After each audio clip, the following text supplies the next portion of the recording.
singers, it's Laura. Welcome back to the weekly warm-up where I love to share clear, fun voice education to help you improve your singing and enjoy it more. Now, I actually just finished filming last week's video, but I realized at the end of it that I had a lot more to say, especially about something that I mentioned, which is that singing happens on exhalation. Now, that might seem like a no-brainer, but I think a lot of us either are not aware of the sensation of breath moving out as we sing, or we actively try to resist that sensation because we're worried we're going to run out of breath.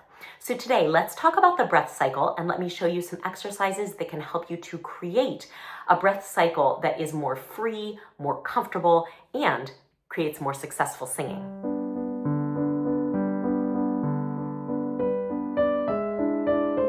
So as I talk about the breath cycle, make sure that you are breathing while watching this video.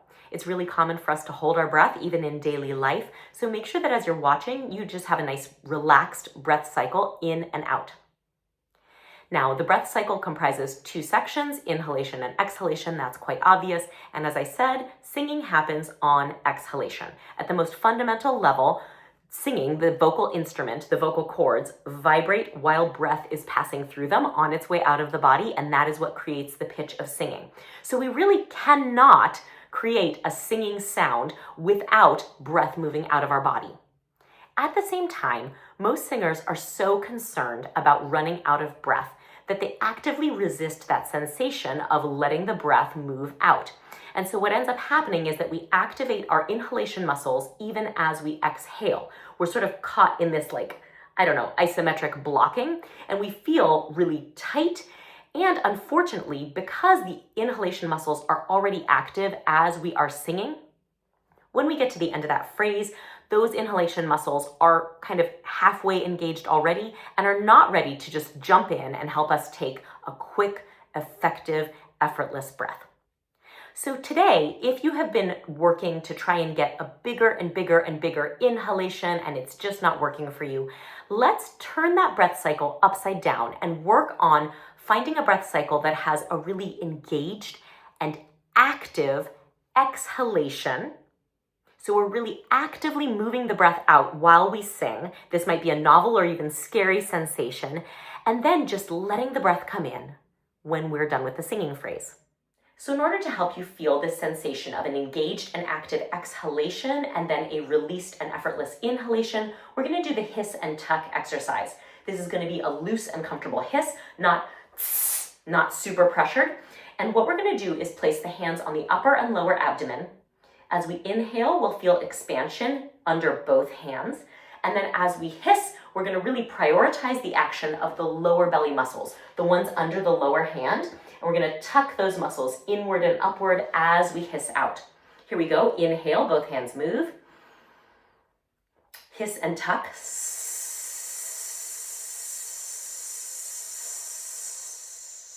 These muscles are really engaged, but the throat is open. Let's inhale and hiss and tuck again.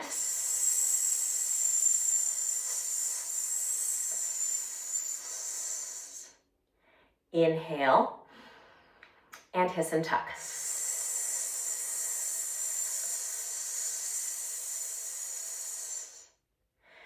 So hopefully you were able to feel that because the hiss was not super pressured and because the upper abdomen was more released throughout the exercise than the lower abdomen, we were able to create a cycle in which there was no sensation of holding or blocking the breath. So let's try and attach that breath cycle to a vocal sound. We're going to do it on ooh. So we'll inhale, breath will come down into the body, both hands will move. And then as we exhale, we're going to tuck that lower abdomen as we make the sound ooh, like a sigh. So here we go. Breathe in, both hands move, belly expands. Tuck the lower belly as you chant ooh.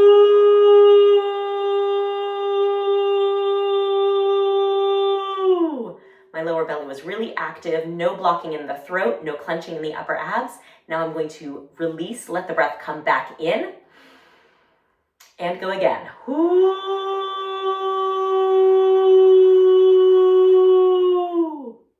So now let's put our singing onto that exhalation. We've got an exhalation that is both really active and energized from the lower belly, but not blocked, not withheld, really generous and smooth. So we're going to sing a pattern that we've done before. It is Hmm-Ooo-Eee. So it'll be like this.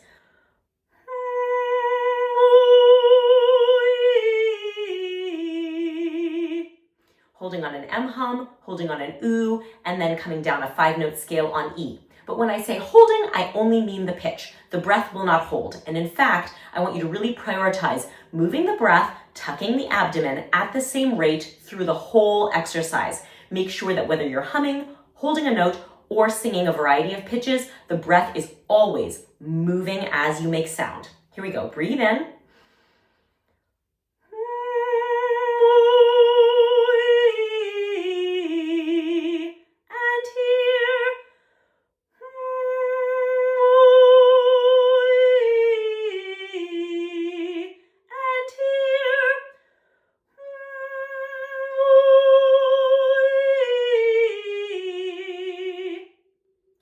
Okay, now for some of you, it's going to be a challenge to keep the breath moving throughout, but some of you will be experiencing the opposite sensation, which is that perhaps during the 5-note scale, that's where it happens most commonly, but it could happen at any point. There's a sensation of deflating or loss of control over the breath. Something like,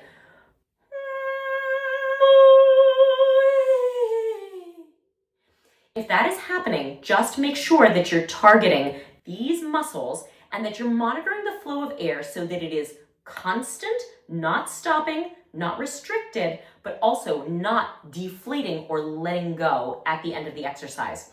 Here we go. Breathe in. And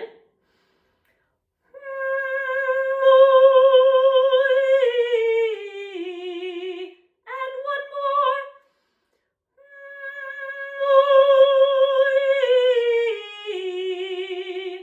So I hope those exercises were helpful for you, and I hope that this is a helpful concept. Singing happens on exhalation. You must move breath out of your body as you sing. You can't hold on to it and make a sound that's comfortable or trigger your next best inhalation.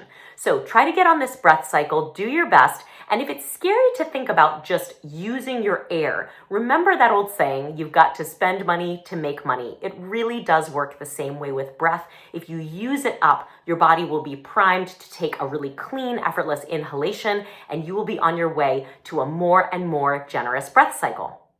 Now, on that note, let me say that with this pattern of exercises, if you really are a seasoned breath holder and you're not used to letting your air move, you might start out having the pattern be very short.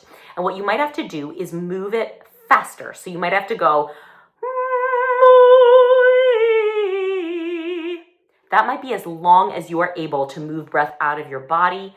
But believe me, if you can move it out the whole way without restricting, you will trigger an inhalation that is more relaxed, more effortless, more dropping down into the body. And that cycle will begin to expand and you'll be able to go longer and longer. So I hope these exercises are useful. I hope this concept or this reminder that singing happens on exhalation will be useful and fruitful for you. If you liked this video, make sure you give it a thumbs up or subscribe to the channel. I hope to see you next Thursday. And in the meanwhile, thanks for practicing.